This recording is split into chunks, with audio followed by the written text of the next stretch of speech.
All right, we're going to get started again. So welcome back, everyone.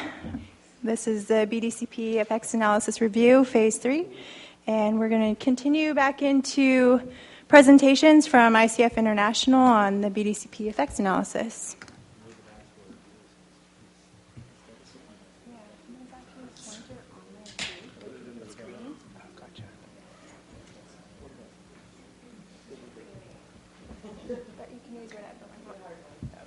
Just get close to the mic, please. Okay, I am Rick Wilder, and I'm going to be presenting some of the upstream methods and results that we found, specifically focusing on the Feather and the Sacramento River, and then talk about what we did for downstream of the plant area effects. So first of all, it's important to note that no operational criteria for any of the reservoirs changed when modeling BDCP. This includes biological criteria that was developed and used in the biological opinion from 2009 from NIMS. The results show that the criteria are met at the same frequency with and without BDCP operations. And then there are other applicable regulations such as the Oroville FERC relicensing, draft biological opinion, and some of the other flow conditions that have been developed for the Trinity, Clear Creek, and some other areas that were also met at the same frequency as under BDCP versus not. So just turning quickly to the physical modeling results, in general we found that there were no changes in any of the key storage measurements in any of the rivers except for the Feather River. So what I mean by that is there were no changes in end of May and end of September storage levels in Shasta or Folsom or any of the rivers for that matter, except for the Feather River, in which we found that we purposely shifted the timing of Oroville releases to better mimic the historical hydrograph. And in doing so, we made releases greater during the spring period and lower in the fall. And that was a direct result of a lot of discussion with agencies and other members that were involved in the process. So the end result is that there were slightly higher flows during spring periods. In fact, in some cases, fairly large changes in flows during spring, and there were decreases during the fall months. So some of the methods that we use, and this is not an exhaustive list at all, and this list really focuses primarily on the salmonids to look at spawning, rearing, egg incubation, and some of the other habitat conditions, include if there was really no better method to use, we simply looked at comparing means of such things as end of May, end of September storage capacity, mean monthly flows, and mean monthly temperatures between the baselines and the BDCP conditions. In many cases, there was additional information that we could use, either from, as I mentioned before, some of the NIMS criteria that have been established using thresholds of flow and temperature, in addition to any empirical research that had been done to discern, when a species may be influenced by a certain threshold of flow or a certain temperature threshold. So for flows, when we had such a method, we looked at the frequency of exceedance above these minimum threshold flows in a variety of locations in the rivers. For temperature, in many locations, we took it a step further, and not only did we look at frequency, but we also looked at the magnitude above those thresholds. And we did so by just taking the product of magnitude and frequency to calculate the degree day or in the Sacramento River or the degree month in some of the other rivers that had temperature outputs. And we compared those between the baseline and the BDCP conditions. We also used the reclamation salmon egg mortality model, which is a model that estimates loss based almost entirely on thermal conditions in the river. We did so in the Sacramento River for all of the salmonid, all of the Chinook salmon races, and only fall run in the Feather, American, Stanislaus and Trinity rivers. I believe we did the Stanislaus. And the reason is because those are the limits of the model. They don't have information other than for fall run in any of the other rivers. But we were able to take advantage of using this technique, and for fall run at least, in these other rivers. The same is generally true of SALMOD. SALMOD is a component of IFIM methodology, which is the in-stream flow incremental methodology, which uses the premise that habitat quality and quantity is affected by flow and meteorological conditions. So essentially, we look at the effect that the effect that flow and temperature are having on salmon habitat quality and quantity, and therefore on the productivity. Juvenile production is the measure in these rivers. So for SALMOD, again, we have all 4 races of salmon, and or ESU, since fall and late fall are combined, 3 ESUs. But this model is specific to the Sacramento River only. We also used the Sacramento EFT, or SAC-EFT, which stands for Ecological Flows Tool. This tool was originally developed as a decision-making tool, and it combines a lot of the functions in many of these other models to give information on Chinook salmon, steelhead, and green sturgeon habitat quantity and quality. So it kind of takes it above the level of these previous 2 models, the reclamation egg mortality model and SALMOD. So it was the only model where we had more information, or it could glean more information on steelhead and green sturgeon, because the other models that we were using did not have that information. And then we also used 2 winter run Chinook salmon life cycle models, IOS and OBAN, which I'm going to talk about a little more in just a moment. So it's important to state that some of the biological models appear to be very sensitive to model variations in daily flow and temperatures. We're not sure if they were too sensitive or not. That's one of the hopes we're hoping to get from you guys is some information on whether you think that we're interpreting our results properly. But these models included SAC-EFT and the 2 life cycle models, IOS and OBAN.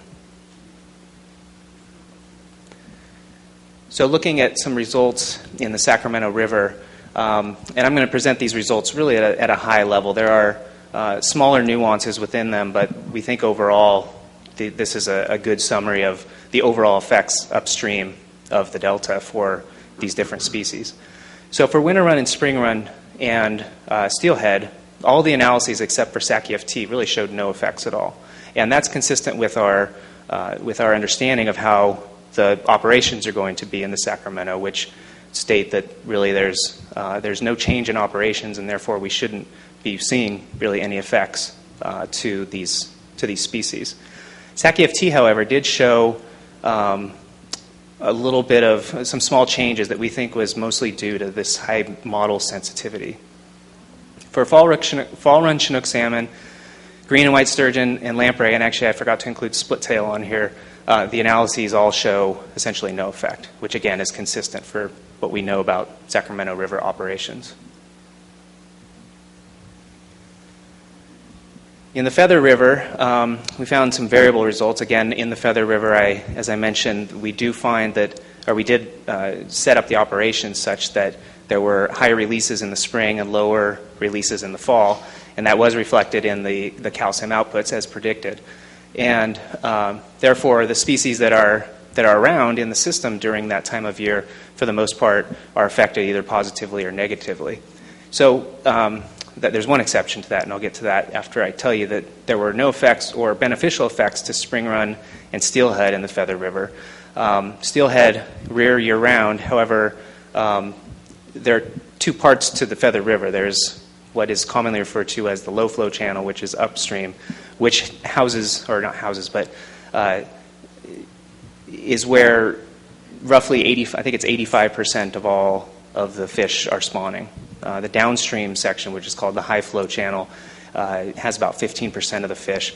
The low flow channel remained constant throughout the entire period between BDCP and the baseline.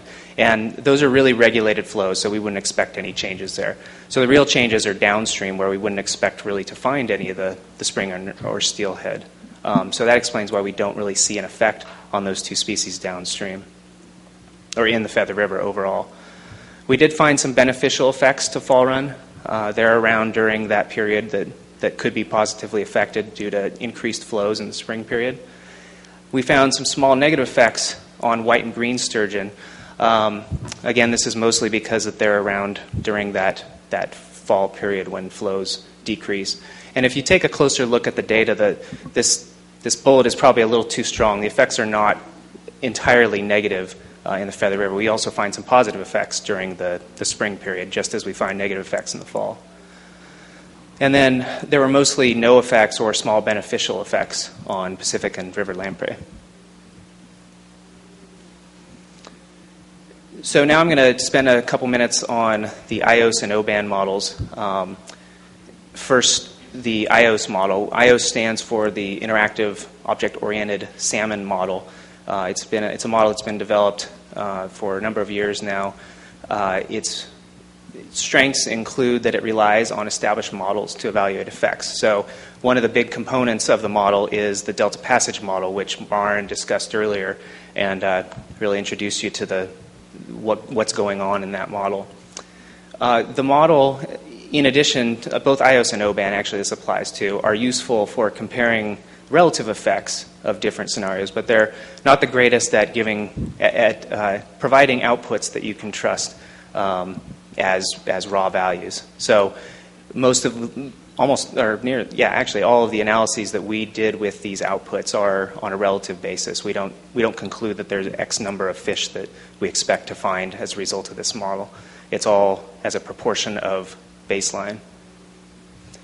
The model is sensitive to planetary effects, which is good in that we can really tease out some differences that we find in for some of the changes in the delta. And probably the strongest part of this model is that it's had extensive formal and informal peer review, including a publication that came out a couple years ago that uses the model for an example of its application. Some of the limitations of the model include that it's a single species model. It only applies to winter run Chinook salmon at this point. It offers only a simplistic characterization of life stage behavior. And what I mean by this is once in the delta, it just assumes that particles, or in this case, winter run Chinook salmon, are just moving through. It doesn't really incorporate much in terms of behavior other than decisions that are made at flow splits that aren't really decisions made by the fish, we don't think. It does not consider some of the key conservation measures, and this is a big deal, and I'll get back to this in a little while. This applies to both models, and Maren mentioned this also earlier with DPM. We don't have any way to measure effects of habitat restoration. And I'll get to this in a minute again, we don't have any way to really measure the effects of the North Delta diversion intakes, nothing on some of the other conservation measures. So the model is really limited at this point to being able to say much other than with the components that it already has in the model. Also, the cumulative escapement estimates are sensitive to initial conditions, so it really depends on where you start with what you're going to end up with. Results for IOS indicate that the BDCP would cause small increases or reductions or have no effect on egg mortality and fry rearing upstream. And this really, this is pretty much every possible result you can find. And it really depended on which of the decision tree scenarios you use and also the time period that you use. So overall, though, there were pretty small effects, positive, negative, and no effect. We also found small reductions in through delta survival, and we think this is due to the flow-related mortality in some of the delta reaches that is associated more, or is determined more as part of the delta passage model. Overall, though, there were small reductions in adult escapement predicted under BDCP relative to the baseline. However, the effects of climate change would be much larger than any of the effects that BDCP would have.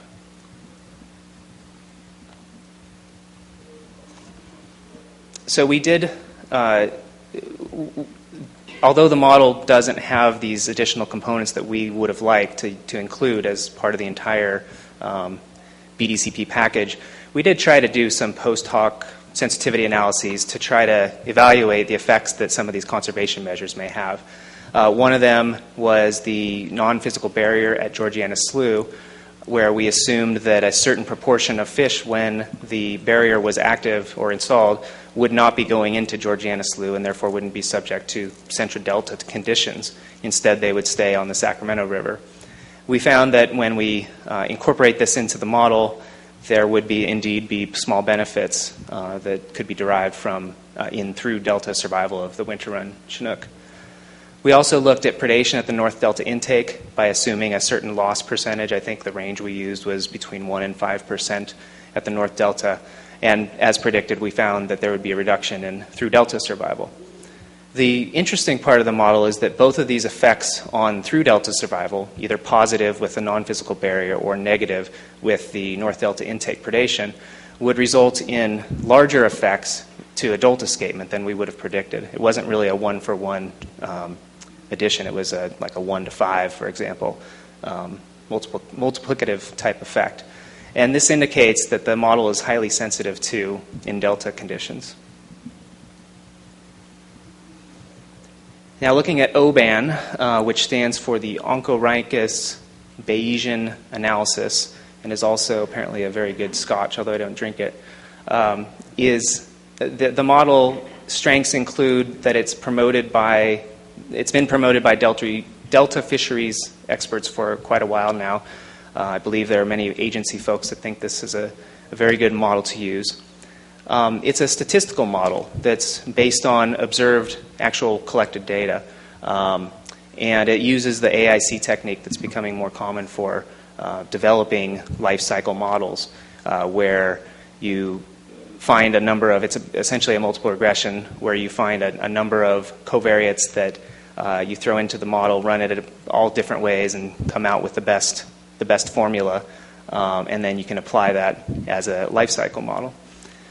The model also has a Bayesian component that addresses parameter uncertainty. So it's really good in that it can include this measure of uncertainty, which we all know is very high in all of this Delta science.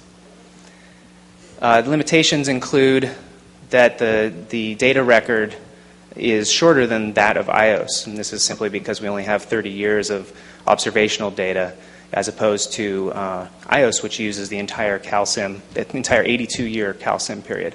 So there's there's a less we can say as a result due to a shorter time period of the data. Also, you can't predict where the mortality is occurring because it doesn't have it's not a series of submodels like something like IOS is, where you can look at different components and then look at the individual effects there. This is essentially one model, you run it, and it gives you results. The model's also, as with IOS, insensitive to some of the plan area conditions and most of the conservation measures. So that limits the ability to really say a whole lot about the plan as a whole. It only includes the parameters that have been modeled.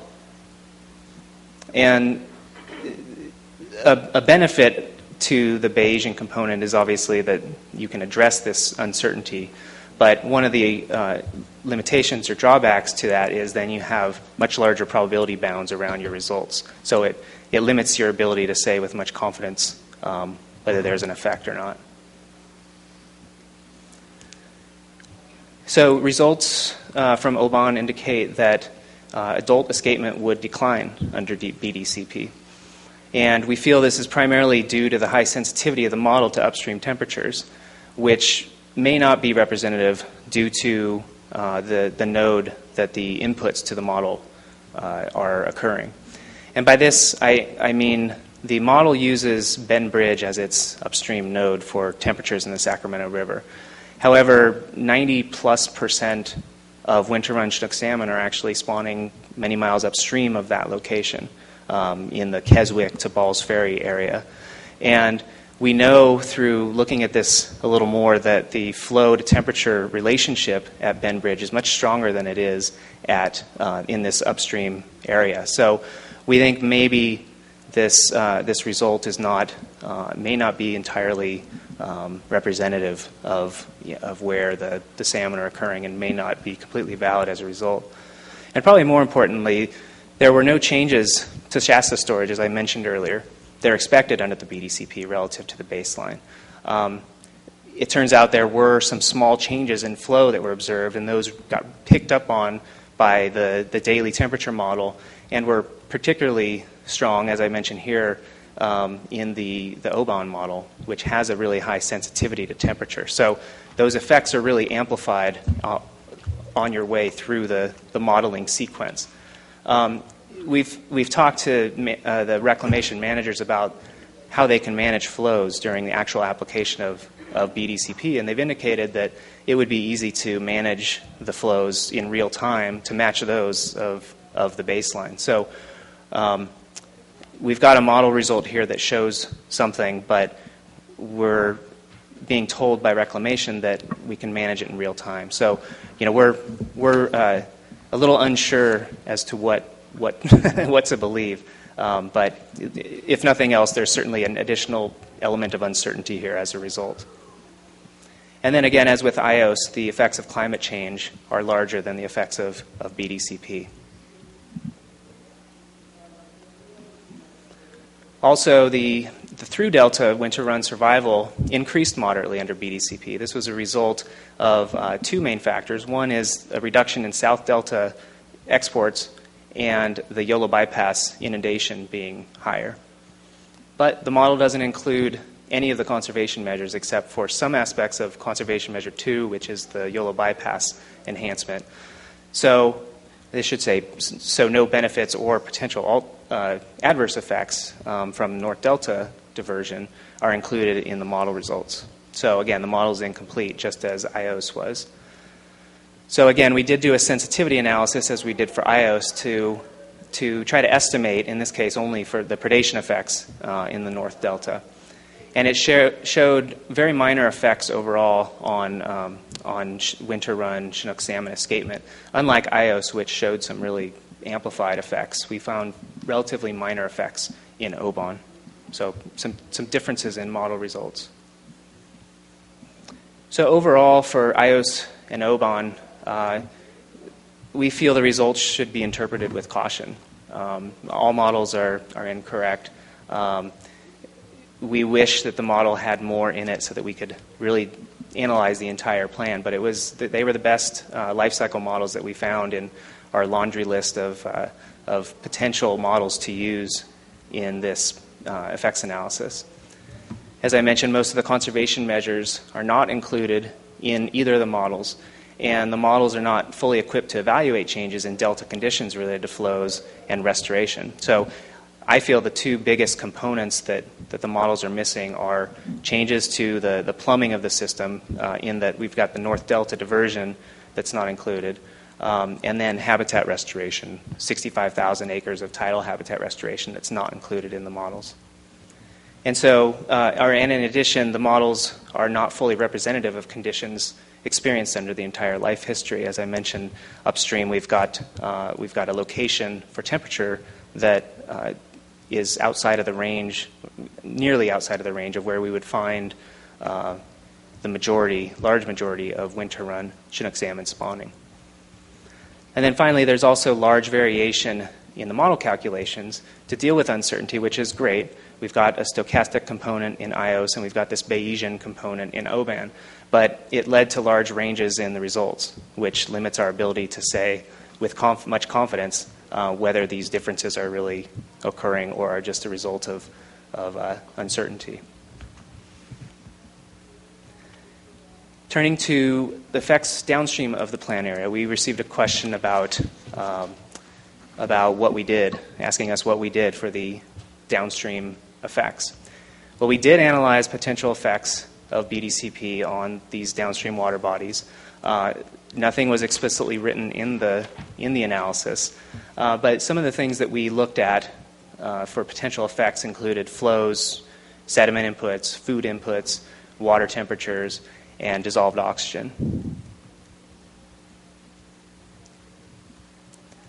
And in general, we concluded that there would be no effects. And this was based on the premise that once you move down into this heavily tidally influenced portion of the bays, any effects that would be obtained from the project would quickly be swamped by any tidal effects. There are more orders of magnitude higher daily average flows moving through the Golden Gate Bridge than would be coming down as delta outflow out of the plant area.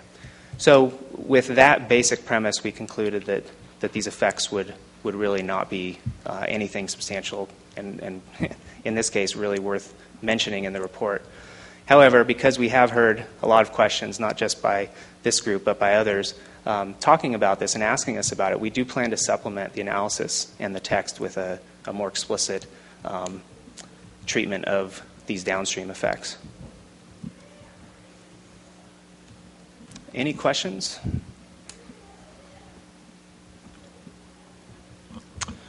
Yeah, when you say the climate change effects are greater than BDCP, what specific climate change effects are you considering?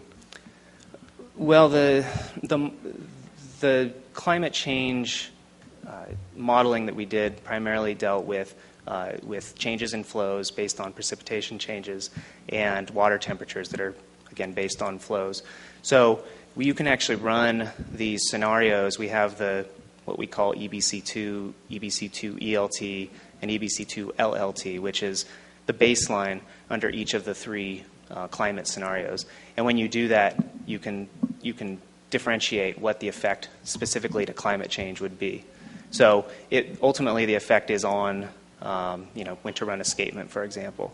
So to answer your question, it's flows and temperatures primarily, changes in hydrology as a result of climate change on winter run escapement.